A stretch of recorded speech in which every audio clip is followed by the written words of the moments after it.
ఉమ్మడి నెల్లూరు జిల్లా వెంకటగిరి కస్తూర్బా గాంధీ రెసిడెన్షియల్లో యూత్ ఫౌండేషన్ చైర్మన్ శ్రీనివాసులు చేయూత వారి ఆధ్వర్యంలో 10వ తరగతి విద్యార్థులకు పరీక్ష సామగ్రిని కానుకగా ఇచ్చారు. ఈ కార్యక్రమానికి సివిల్ జడ్జ్ విష్ణువర్మ, ఎస్ఐ స్వరూప ముఖ్య అతిథులుగా విచ్చేసి విద్యార్థులకు సామగ్రిని పంపిణీ చేశారు.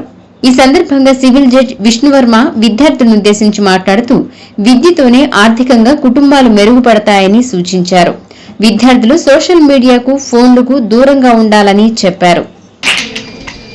మీరు ఈ పాఠశాల సమయంలో మీ టైంని వేస్ట్ చేసుకోకుండా మీ టీచర్స్ గారు ఏం చెప్తారో వాళ్ళని రెస్పెక్ట్ ఇచ్చి వాళ్ళు చెప్పిన గైడెన్స్ని మీరు తీసుకొని మైండ్లో తీసుకొని డెఫినెట్గా వాళ్ళ యొక్క ఫుడ్ స్టెప్ మీరు ఫాలో అయ్యారంటే డెఫినెట్గా మీరు జీవితంలో సక్సెస్ అయ్యేదానికి చాలా ఆస్కారం ఉంటుందని చెప్పి ఈ సమయంలో మీరందరూ కూడా మీ టీచర్స్ని ఒబే చేసి వాళ్ళ యొక్క గైడెన్స్ తీసుకొని మీరంతా కూడా సక్రమంగా చదువుతారని ఆశిస్తున్నాను. అదేవిధంగా 10th స్టాండర్డ్ వాళ్ళు ఇప్పుడు ఈ నెలలో ఎగ్జామ్ రాయబోతారు కాబట్టి మీరంతా కూడా ఎక్కువ ఫోకస్ చేసి, ఎందుకంటే ఎడ్యుకేషన్ ఒక మనిషిని ఒక స్టేజ్ నుంచి ఇంకో స్టేజ్కి దాటించేది ఎడ్యుకేషన్ మాత్రమే. అందుకే చెప్తారు education is a catalyst to change blue collar into white collar. అంటే మీకు తెలుసుంటుంది, అంటే పేదవాళ్ళని ఇంకో స్టేజ్, అంటే వాళ్ళు కాలుపైన వాళ్ళు నిలబడి చదువుకున్న తర్వాత వాళ్ళు బాగా సంపాదించుకొని ఇంకో స్టేజ్కి వాళ్ళ లైఫ్లో వెళ్ళేదానికి యూస్ అయ్యేది ఎడ్యుకేషన్ మాత్రమే.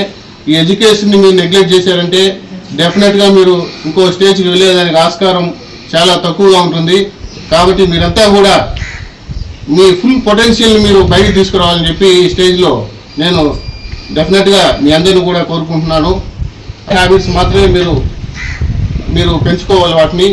అదేవిధంగా మీ టైంని ఖచ్చితంగా వృధా చేసేదానికి లేదు ఈ స్టేజ్లో. ఎందుకంటే మీరు ఈ స్టేజ్లో మీరు స్పెండ్ చేసి ఈచ్ అండ్ ఎవ్రీ మినిట్ మీ ఫ్యూచర్లో మీ జీవితాన్ని నిర్ణయిస్తారు. కాబట్టి మీరు డెఫినెట్గా ఫోకస్డ్గా మీ జీవితాన్ని మీకు ఫ్యూచర్లో ఉపయోగపడే చదువు పైన మీరు కాన్సన్ట్రేషన్ చేసి కంప్లీట్గా మీ చదువు పైనే మీ దృష్టిని ఉంచి ఈ రిమైనింగ్ ఈ సోషల్ మీడియాలు, ఈ ఫోన్స్ ఇవన్నీ కూడా పక్కన పెట్టి మీరు ఖచ్చితంగా మీరు ఫోకస్ చేసి మీ జీవితంలో బాగా చదివి అందరూ కూడా పైకి రావాలని